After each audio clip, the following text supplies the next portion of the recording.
So, I hope you all enjoyed that. It's lovely to see it on the big screen, actually. It's really nice, seeing all the way through. I just wanted to sort of kick off really with sort of a bit of background about how Rob got to this place now and how we ended up with this film, and then open it out to everybody else. I wondered sort of the first thing that I thought when I did see the work, I saw Rob's work a couple of years ago. We opened up this box of wonder and I sort of fell in love with the work. But I wanted to sort of take you right back to the very beginning when you started this work. What was the impetus to begin this particular project? Right at the beginning? Yeah. I was determined to produce a good bit of documentary photography. People like classic masters like Cartier-Bresson and Magnum photographers were heroes of mine. But I wanted to bring it up to date. I wanted to shoot colour, and I wanted to shoot in detail, and I wanted something a little sublime. And this estate, when I come across it, was sublime because it was quite bleak and dramatic. And once I was there, I got going, and it started to tick a lot of boxes for me. So how did you go about sort of gaining access to people's homes and communicate? Because you must have seemed like quite a strange character in this environment at the time. I mean, you are now, but I mean, interesting. I was very careful on there to be, not to overstep the mark. And interestingly, I never had any hassle once over 9 months, except once, and that was from the police. Because they stopped me before I'd stolen the camera gear from somewhere, which is a bit odd. But no, I mean, I got to know a lot of people I didn't get to know. It was very candid. It was classic street photography, and that was the point. There's no interaction, just capture it. But inevitably, I wanted to get in people's homes. And a method, I knew 1 or 2 people over a while. The moms playing there were brilliant. They sort of took me under their sort of guidance in a way. It was just waving straight with the camera. And yet, to get more access, I put a flyer through letterboxes a week before, went back a week later, knocked the door and said, yeah, I'm that student who said, can I photograph you? And people were quite receptive. It was good, yeah. So once you were inside someone's home, did you sort of, how did you sort of keep your distance but also get those images? It was really important to me throughout this whole project to photograph what I saw without changing it. And I was aware that the moment I got permission and stepped in, that changed the dynamic. But I really played it down. I just went in and said, yeah, I probably just want to photograph you doing whatever you were doing just before you got up. And most people were all right, okay, and they just sat back down. And then I just sort of fumbled around with my camera a bit, pretending not to notice, but I was watching them like a hawk. And this was shot on a medium format camera with a waist level finder. For those who don't know what that is from photography, it's basically a reasonably large box of a camera, but you look down into a screen. So rather than doing this, you had a little bit of this and just watched, and it suited the project. Yeah. People less aware. So, a massive amount of time really for this project to be aired again. After such a long time, what made you think I need to revisit this? This is important to bring out and do something with. Why now? Yeah, it's about half my life ago, so it is a long time to keep stuff under the bed. I suppose I was feeling that I wanted to come back to personal work. I'd not done enough personal work, and I was struggling to get going again. What new project can I do? Because I'd sort of not done enough. And to get going again, I thought, why don't I just revisit what I thought was my strongest work from back in the day? And when I did revisit it, it was a bit of a revelation because I didn't print up. Half of this stuff never got printed, didn't even do a 10/8. And I realised there was great stuff there. And politically, I was aware that this sort of fed into the current narrative about the housing situation. And I thought, well, this will help people understand how long this destruction of social housing has been going on. And just on top of that, I've got to be honest here and put my hand up. I was just feeling that a little bit left out of the photographic world, and I wanted to get back involved with it. I saw other people having exhibitions, which is wonderful. I thought, I want to start to have an exhibition. I left something behind, and I wanted to get it going again. Yeah. So we met for a portfolio review. That's how the two of us met. And Rob came with this wonderful box of prints and an original book, which he's created very laboriously. And subsequently we then looked through contact sheets and things, of which you can see a few there, which is a lovely sort of context really, because of course the days of the contact sheet are kind of numbered for a lot of people. Some people may have never used a contact sheet before. But we started to talk about the possibilities of this, exhibitions and of course the book. And I said, well, the thing to sort of explore when you're doing a book is not just having an essay that's photographic, but also an approach from someone who's an expert within these things that you're discussing. And I said, who would be your dream person? And you instantly said Jonathan Meades. Mm-hmm. And I said, go get him there. Why Jonathan Meades? Well, Jonathan Meades, I sort of came across his work accidentally, as one does, because often somebody a little bit on the edge of commentary tends to be on late night slots, and you come into the pub. Like the comedy version would be Larry David or something. You sort of think, this guy's different, I like him. And so I was always aware of him, and I just knew, I just had some sort of instinct that he would get it.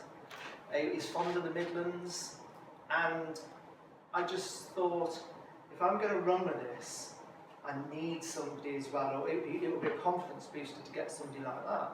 I just love his work, and I thought he would write a cracking essay. Yeah, so that's the reason why I tried to approach him. Yeah. So, sort of as an add-on from this, really, obviously the essay is fantastic. The book came out. The work was shown in the Midlands, which was great. It was shown in Birmingham, which was wonderful. And then sort of the need for this narrative and a film to sort of set everything into context, to go back to this place. And you and this wonderful filmmaker here, you met in a very strange way. It's sort of ironic because you actually met through Four Corners. Mm-hmm. So how did all that come about? What was your sort of first meeting, and how did you get discussing what you were going to do? How you, both of you, I guess. Yeah, I needed a filmmaker. When you leave college years ago, you have all these different creative people you stay in touch with. I sort of lost touch a little bit. Needed a filmmaker, and I was at a symposium. I spoke to Carla from Four Corners. I said, "Do you know anybody?" I said, "Yes, I'm the ideal person." So I just got in touch. That was it. Yeah. So what was your first, how did you embark on this, and when was it obvious that the narrated essay was the sort of key point of the film? Well, just coming back to the essay, when I did get the essay, I was so excited. For me, it was like Jonathan Meades had gone back in time, 25 years, and he was with me on my shoulder. He just understood it and got it. And looking to exploit the work, because I was going to self-publish a book and put my own money on the line, I didn't crowdsource. I was a little bit entrepreneurial. I thought, well, this essay's brilliant. I want to turn it into a film so I can reach a wider audience. And from that point on, I was pretty much in Nikki's hands how we were going to do it, and I was quite naive. So how did you wrangle this one then? I think it was. I was always very excited about the project because I loved the fact that we were going to revisit the estate after 25 years, and I thought that was really interesting. And I from the first off, it was about the essay and going to see Jonathan Meades, getting him to read it. And Jonathan isn't based in the UK a lot of the time, is he? No, we had to go to Marseille, where he lives in very famous block of flats, which was very interesting. Is it the Corbusier building? Yeah, Yes, it used to have a tasting. Yeah. Chris, that's it's called, isn't it? Yeah. It was the first ever modernist block of flats, I think, 1940. 51. There you go. Yeah. So, very apt as well. These things seem to roll together then. Yeah. So and it just sort of grew from there, and then we went to see him first, didn't we? Or we went up to see then we went up to see the estate, and we had a days filming up there. This was on a shoestring budget, of course. But the interesting thing was we had to find the same places where he'd been shooting. Yeah, it was a long time. Yeah, and some of the things are still there and very much the same. Yeah. Like the pub. Yeah. You see some of it anyway, it's still there. But. The concrete post on the landscape is still there, except it's in 4 pieces in the earth. And I found it. It took us a long time to find that, because it was up on the hill and we couldn't find to get the right spot, and we had to drive backwards and forwards. And so it was quite fun to do, yeah. And did you meet any of the people who you'd photographed subsequently? Did you bump into anyone going anywhere, or anyone remember anyone? Because I think you showed the book to people, didn't you? We didn't meet any individual that's photographed, but we showed the book to, for example, the butcher who's been there 40 years, and he recognised people. He bought a copy straight away. He was my first customer. The butcher on Lion Farm Estate. Meat stained hands, bought it and planted it on the counter for people to browse, which I thought was classic. Yeah. Very fitting. But there's quite a few people who saw it after that, wasn't it? Or those who've seen it and said, oh, I know that person and that person. Yeah, I've been contacted by various people around the world who know who's in the pictures, and particularly when it was broadcast on the BBC News website, then a lot of people got in touch. Yeah. Yeah, I do know sadly 1 or 2 have passed away, but there are people alive and kicking, and hopefully when I do return next year to do more photography there, I've been commissioned by an arts agency in the West Midlands to return, and hopefully I'll make a few connections. So do you think there may be another film? Yes. This one here we would like to get a bigger audience, we'd like to be on TV. It may be a bit longer, if Nikki can cope with dealing with me. But yeah, who knows? Stills first, I think, when I return. Yeah. How was it working with a photographer rather than a filmmaker? How did you find that? Because it's a very different approach, a different dynamic. It is, and it's very funny because the other day we were shooting up in Birmingham. I remember one thing that Rob said to me was that you're so slow, when I just take my camera and I'm right there, I shoot straight away. And obviously it takes more time to set up the audio and the tripod, and he was like, I can't deal with this. Calm down. I apologise. Yeah, that was so funny. But you're still laughing and smiling, so it can't be too painful. No, it was good. I mean, he got the gist of the fact that we are telling, and it's a different story that you're telling, and it's live pictures and things. And you directed it, so it was very detailed. The notes he gave me, and it worked well. Yeah. I think what I couldn't envisage was once we got footage with Jonathan, footage from the estate, and all my photographs, and a bit of archives, I didn't know how we would even start to put it together. And with one session when I wasn't there, Nikki was an experienced filmmaker, did a rough first 10 minutes or so. I thought, wow, great, it's coming together. And there was another about 6 or 7 edits after that. There's a lot of work, but it got me. It was great to collaborate. And like the collaboration thing, ever since I've got this work out again, I've been collaborating with people, and it really helps you bring your work on. I couldn't never do this by myself. You were the first port of call. Jonathan's helped me enormously. The designer I mentioned on the private view, and Nikki, and various other people.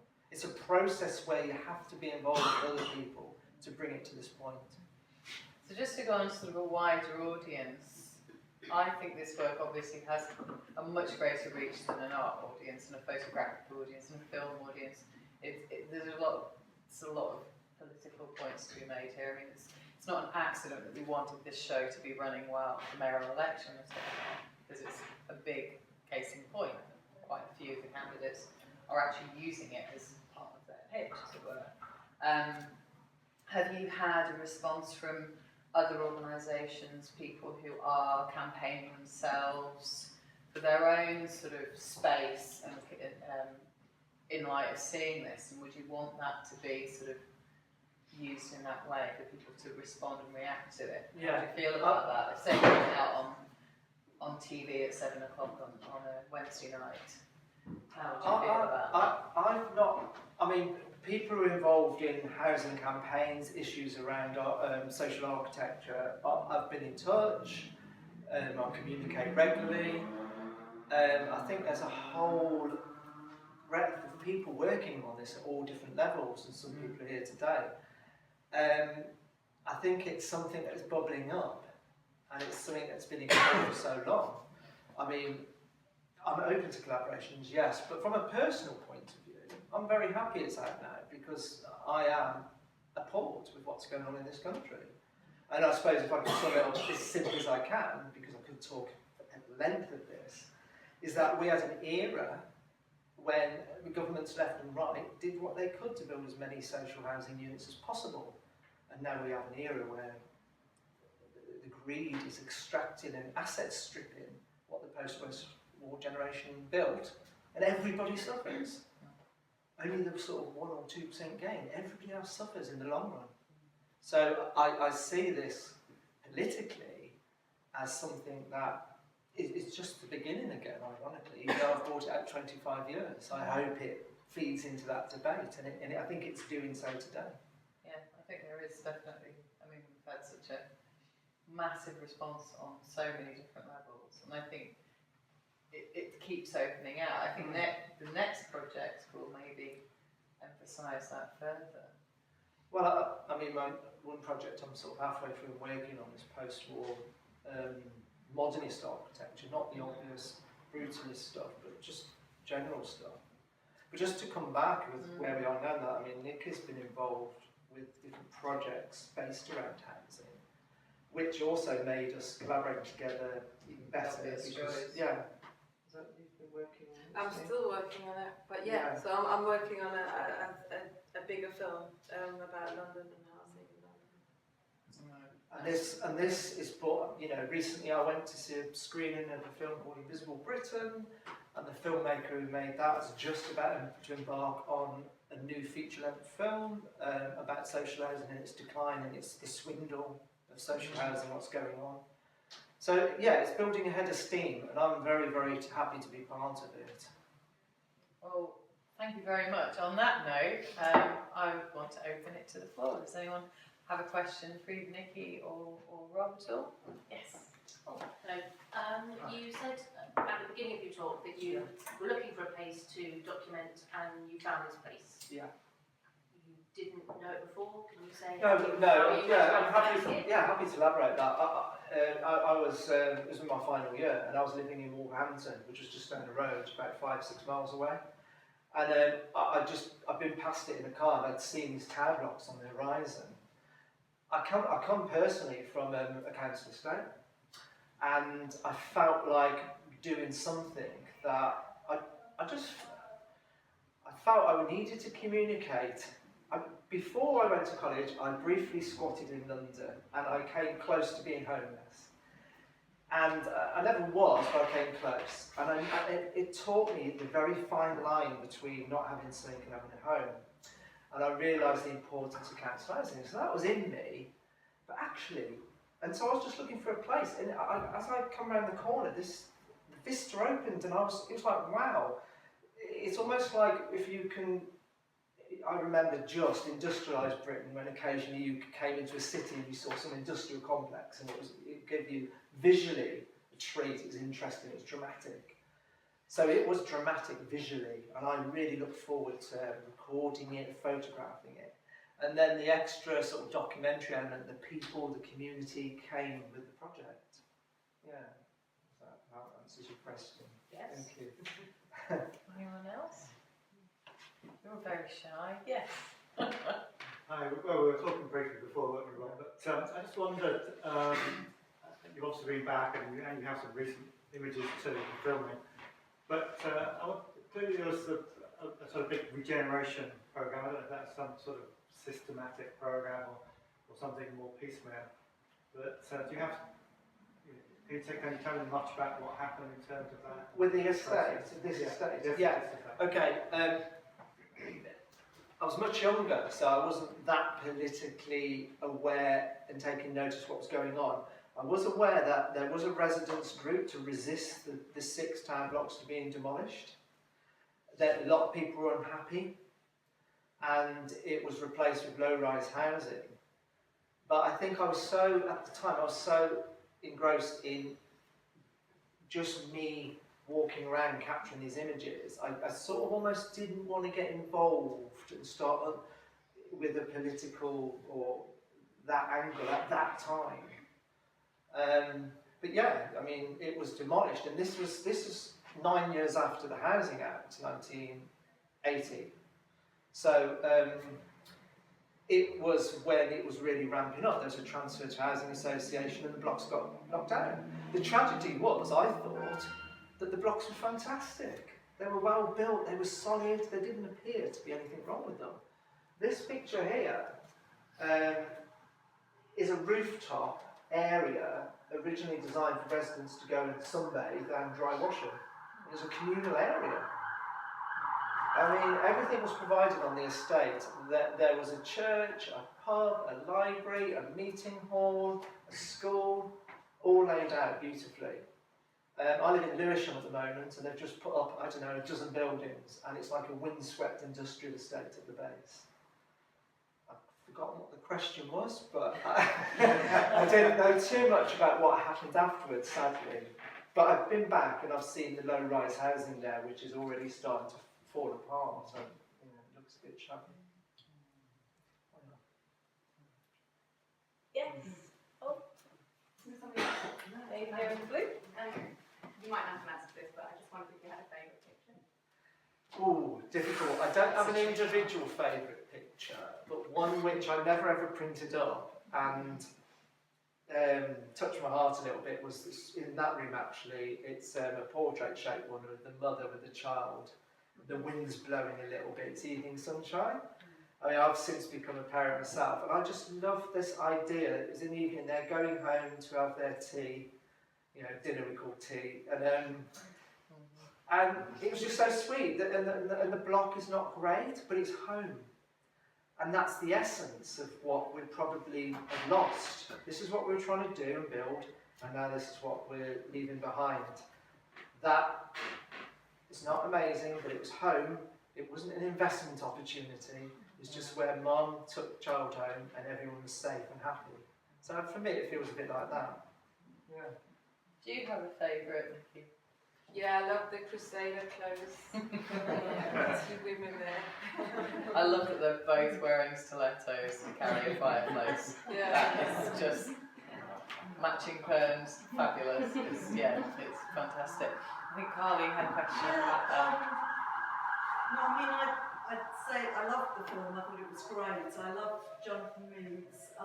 The only question for me, and it's not a criticism, it's more of a question, is did you think about also including the voices of the people who were on the estates, or maybe in the future would that be something that you would like to incorporate? Yeah. So, because I suppose the one thing to me is that you can see all these images of families, and you wonder where they are now, or what they felt about life there, or whether they still live there. Yeah. Yeah. I mean, it's a time capsule, and 25 years ago, I think the idea of recording sound with your photography was trickier, obviously, than today. I think it's a great idea returning to get some voices, and when I do return, that's something we're working on, and it'd be great. I wish. Like many things, I wish I could have recorded them. I wish I could have took a few more pictures. Also, just going back to Laura's point she made earlier, was the fact we were shooting on film. If anybody looks at a contact sheet over there, I do a picture, and it might be a successful one I've blown up, and then the next picture might be an hour later or the next day. So, yeah, but definitely that bringing together the multimedia with stills, I think, is important. Going back, I think when we did it for this, we were a little short on time trying to get it finished. If we extend it, definitely. I think we'd both like to revisit it and do another day there. Or maybe it's a different film, Yeah. because the film you've made is quite specifically a kind of essay Yes, piece, isn't indeed. it? Which I think works really well. Yeah. I think that's the thing. I was so, you know, his essay, when I first read it, it finally arrived after 18 months of waiting. And that was 9 months later than his agreed delivery time. But, you know, you don't push Jonathan Meades too hard. In fact, you don't push him at all. I literally jumped around my office. I was that excited about his written word. And the fact that he did it on the basis of just seeing the pictures and never met me, I've really enjoyed exploiting the wonder of his written word with it, and it gave me confidence to publish the book. Yeah. Any more questions? Yeah, I'm doing a project on Broadwater Farm at the moment. Oh, yeah. In a very similar way, a documentary piece. Yeah. So you've really inspired me. Yeah. And I'm doing it from the point of view of the people on the estate. Because Yeah. the estate has been put up for demolition. Yeah. And I just wondered if you would be interested in coming to Broadwater Farm Estate, because it's a very famous estate in Tottenham, and I'm doing some filming there. And I've talked to like residents on the estate and I've kind of got to know them. So, you know, that would be possible as well. Absolutely. Let's talk after, Yeah, okay, good. That's good connection. I remember the year 1981. That was the year of the riot. Because I was on the way back from Worcester and my train broke down in the Cotswolds somewhere. We never got back to Paddington until about midnight. I think, yeah, that was still the days of British Rail, so they had to organise taxis for us. And I was living in East London, and I had to go home with two other people, and one of those was sharing Broadwater Farm. It was a night of the riot. But I know what they're doing, and it's terrible because it's become a very successful estate, and people are happy there. There's a huge community. Yeah, and I would say to you, your work is very, very important. Do it at your best, and make connections, do it, and, you know, more the merrier. Well, because of community opposition, they actually got the local recreation ground pulled out of the proposal, the original proposal, because the original proposal included building on that. Yeah. So there's a really strong community force there. Yeah. Which Well, I think it as you're probably aware, it's being replicated on many estates around London. I think there's 30 or 40 where this is going on. And the tragedy is, as I said before, it's actually asset stripping. The housing that was designed for never goes back to them. And you have people like in the House of Lords who own 40 council estates renting them back to the council. You have ridiculous situations where officers from Lambeth and Southwark are walking into Foxtons and buying back a council flat they were forced to sell 5 years ago because they're so desperate for a property. So what you're doing is important, and I congratulate you for doing it. Keep it up. thank you. Yes. Yeah, I love the Photoshop and I love the film. Okay. Do you think it's important to sort of tell, I guess we sort of touched on this a bit earlier, but like working class stories? But I love things like the secret history of our streets, where you kind of find out tales of people who live in buildings and stuff. Maybe those voices aren't being heard as much these days. I think they've never been heard that much. I think it's crucial to tell them. And I think it's even more crucial to tell them from a younger person's view as well, because they're very excluded.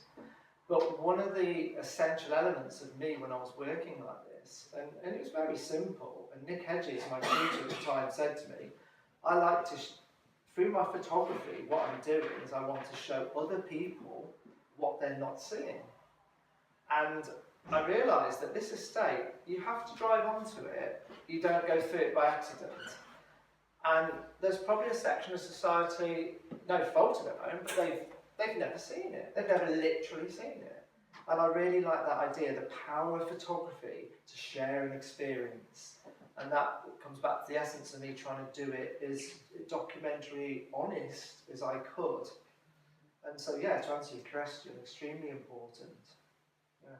Can I just add to that? I actually think, as someone else who grew up in a council estate, actually how positive these are is really important, because we're used to seeing depravity and, you know, we've seen everything in the negative in terms of the working class, and it isn't the case. You know, I grew up quite happily on a council estate, with communities, with children, with young, with old, mixing together. And I actually think that's something that we're lacking now, and we should be sort of trying to grab back, especially in a city like London, where it's so sort of being split and diced and sold off so much. Well, I think time is running out, Yeah. and the current government is voracious in its appetite to destroy what was built over 50, 60 years. And don't forget, we all own it, and it was our parents and grandparents who paid their taxes to pay it, and we're losing it. So I'm very happy to be part of this whole debate and speaking with you, because it's by this way of sharing that more and more people, should get angry about this. So the question is just a comment to add to that, really, which I think the other part that interests me about this is the role of artists, photographers, creatives in these situations. I'm doing a residency in a care home, so that's a sort of another sector of people that would be otherwise invisible, and actually increasingly I think of the role of artists or photographers or cultural commentators is like a sort of plumber or a carpenter, that we can be as instrumental in adding to the life of these spaces, as well as recording it, documenting it. I think that's a sort of interesting, sort of from a kind of historical point of view. I think that's another interesting shift, that the role of the eye has changed perhaps as well, and we have more agency in that. You raise a really important point, actually, but I think the essential with that is who's doing the commissioning and what's their reason. Because in recent times we've had some quite bad stories, and we've had some very positive stories. For example, a famous building that's going to be taken away from people is Balfron Tower. And it got to the point where some artists were going to be commissioned to throw a piano off the top. And it was quite frankly insulting to people losing their homes. On the other hand, there's a lot of work artists can do to support these communities, absolutely. And just be wary of who's commissioning it and what you're trying to achieve. Do it for the right reason, I think, is really important. And often, I think the sort of struggle for me is almost like the meta-narrative of then how you document, because also for a lot of people that might not be interested or might not, maybe part of the thing is to sort of find a language that can communicate to lots of different types of audiences, but also the kind of meta-narrative for people who wouldn't go to an art gallery or wouldn't. That's the hook in, isn't it? To document, I think that's what your film does really, really beautifully. And I think the human warmth and sort of light touch, but kind of intelligence and photography does that anyway. But I think, that's sort of how we also tell the story of.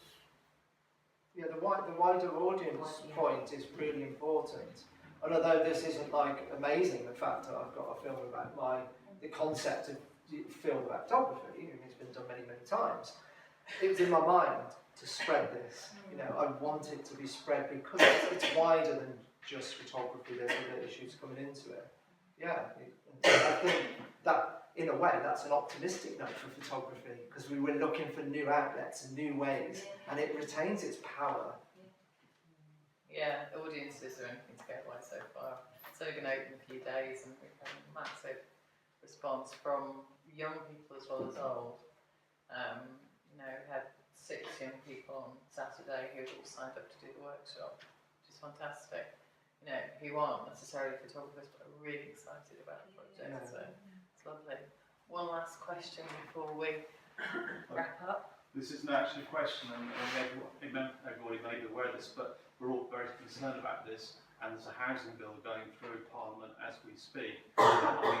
Films and photography are great at getting the message across, but if you mind about this, there's stuff to be done to resist the housing bill, and you've got to be thinking about that. Absolutely, social media. I was on the march a couple of weeks ago. So the great thing about work like this, I think, is that that's like a trigger. You'll go and look at the photography, and I'll be retweeting Focus E15 or Carpenter's Estate, and then people start learning, because people are ignorant and mainstream media are not reporting it. So it's a good point. See Saturday say that. BBC didn't notice anybody was proposing Yeah. it. So there we go. Well, I just want to thank both of you for amazing film, amazing show, and The book is only £30 tonight rather than 35. So if you do want to get a book and have it signed, what have you, one of my amazing assistants will help you out there. And thank you all for coming and being a lovely audience. Thank you.